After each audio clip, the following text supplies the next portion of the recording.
right. Now, let's go to the next slide.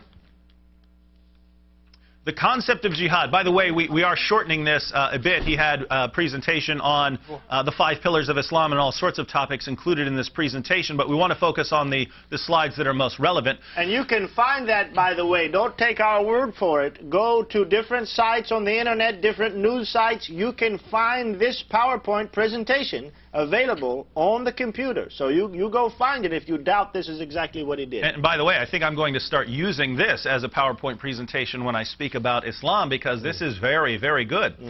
So the concept of jihad, it comes from Arabic jihad, from jahada, which means to strive, and he gives 2 Islamic definitions, uses of the term. It can refer to an individual striving for spiritual self-perfection, or more commonly here in the West, a Muslim holy war or spiritual struggle against infidels. And finally, as used by Westerners or non-Muslims, we can use jihad in the sense of a crusade or some kind of struggle.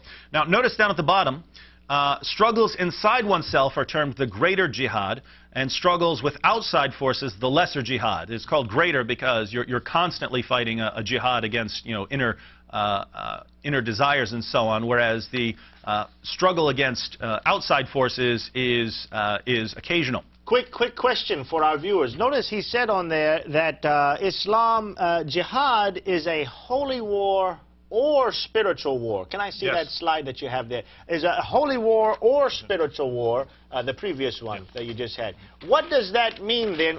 Notice he says a Muslim, a Muslim holy war or spiritual struggle against infidels. So he doesn't define the holy war. We always hear Muslims say jihad is a spiritual struggle, but he's got that over against a holy war. What do you think he means, the holy war part? Well, it's very clear what he means given the text of what the rest of the slides say.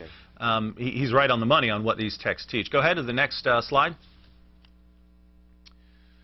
Now, Muslims in the military. This is why Muslims in the military are going to be conflicted. Surah 4:93. And whoever kills a believer intentionally, whatever Muslim kills a fellow Muslim, whoever kills a believer intentionally, his punishment is hell. He shall abide in it, and Allah will send His wrath on him and curse him and prepare for him a painful chastisement. So, if a Muslim kills another Muslim, he is bound for hell. There's no way around it. That's what you're stuck with according to the Quran. And of course in 1733 we read, and do not kill anyone whose killing Allah has forbidden except for a just cause. So Allah has forbidden you to kill your fellow Muslims. Don't do it. So any Muslim in the military must be tremendously afraid if there's a war where that war is causing that military to fight against Muslims. Because if you're called out to go fight somewhere and you take part in some operation that kills a fellow Muslim, according to the Quran, you are destined for hell. So you can imagine the fear that Muslims will face by being part of the United States military. Brother David, I just want to make a quick comment to our viewers. The context of that Surah 493 is a context of jihad.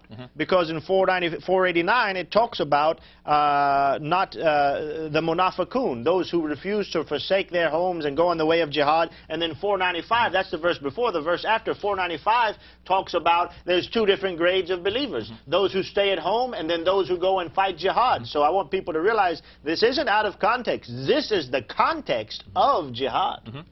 Absolutely right. Next slide. I want to try and get through all these pretty quickly. So, adverse events.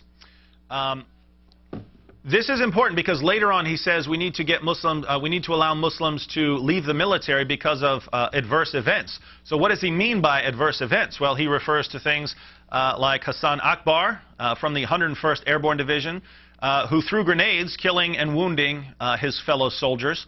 He's referring to things like Army Captain James Lee, a Muslim who was charged with espionage, although he was acquitted. Marine Corporal Wasif Ali Hassoun, who deserted in Iraq. He cited that since he was a Muslim, he could not fight in the war in Iraq. And Army Sergeant Abdullah William Webster, who refused to go to Iraq based on religious beliefs. So he's referring to basically every sort of reaction a dedicated Muslim could have in the United States military, and he says that we need to avoid these adverse events. Next slide, please. Now, the Quran. This is part of his introduction to various Muslim topics, and he says that the Quran was revealed 1400 years ago and so on. Notice down at the bottom, towards the bottom, he refers to, well, above that he says progressive revelation. Verses were revealed as situations and events presented. This is what so many Muslims who call into the show fail to realize, and this is something that Sam and I and Joseph are constantly pointing to, that this was progressive revelation. Yes. Not every verse of the Quran is on equal ground. Right. So we have the hadiths, we have the sirah, we have the asbab, an-nuzul. These are aids in context and order. In other words, these are every source that we have that can tell us what's the origin, what are the origins of these verses that can tell us which verse came later, which verse came former, and therefore which verse has been abrogated and which verse still applies today. And down at the bottom, of course, he has the rule of abrogation. The rule of abrogation. This is very important. Let's go to the next slide. And what do we find in the next slide? Well, we find the exact same passages that Sam and I constantly refer to when Muslims try to point to a verse like Surah 2:256 and say that's what Muslims are commanded to do today. No, this is the pattern we find in the Quran. This is how you interpret texts of the Quran according to the Quran itself. We have in 2:106, none of our revelations do we abrogate or cause to be forgotten, but we substitute something better or similar. Knowest thou not that Allah hath power over all things? And in 16:101 we find, when we substitute one revelation for another, and Allah knows best what He reveals in stages, they say, thou art but a forger. But most of them understand not. Now, what's interesting about these passages is that both of them were revealed in the context of unbelievers criticizing Muhammad and Islam for constantly changing the rules. They were mocking Muhammad and Muslims and saying, look, Muhammad comes along with one revelation and then he totally contradicts it a few days later. How can you people follow this? And that's the context, the historical context of the revelation of these verses. This was the response from Allah. Of course, verses are being changed all the time. But that's because Allah has something better in mind for you. But what we find is that if a verse comes later and seems to conflict with a former verse, it's because the latter applies now. Allah has given you something better. So let's go to the next slide. The concept of complete submission. And this is a very interesting part of this presentation. In Surah 2:208, we read, O you who believe, enter into Islam completely, wholeheartedly. And the purpose of this, in the context of Major Hassan's presentation, is to show that Muslims are to be completely obedient. They aren't to say, no, well, I don't like that revelation, so I'm just going to believe whatever I want to believe. They're not allowed to do that. They have to enter Islam wholeheartedly. And they have to drop anything that goes against Islam. And that would leave no room in their heart for any real loyalty to another higher power such as the United States military. Absolutely, absolutely, no question. And go to the next verse and you'll see the example that he gives. And the example that Major Hassan gives is Abraham. He refers to Abraham as the gold standard. The gold standard. This is as good as it gets. He gives some various passages. Abraham was indeed a model, devoutly obedient. Abraham was without doubt forbearing. Allah took him as an intimate friend. Now, where's he going with this? Go to the next slide. In Surah 37:102, we read the story about Abraham in 37. And when he attained to working with him, he said, O my son, surely I have seen in a dream that I should sacrifice you. Abraham is about to sacrifice his son. He said, O my father, do what you are commanded. If Allah please, you will find me one of the patient ones.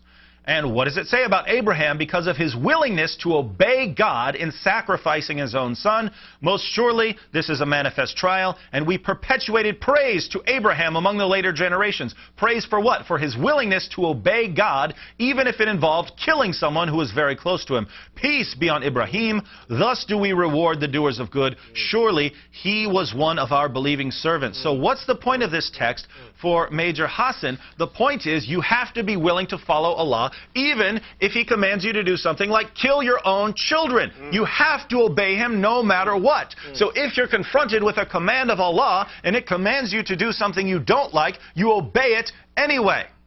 This is very important because later on he's going to get into some of the texts that Muslims are commanded to follow. Next slide, please. And Brother David, Surah 2, verse 216 says, fighting has been made obligatory for you, much to your dislike. Yes, much to your dislike.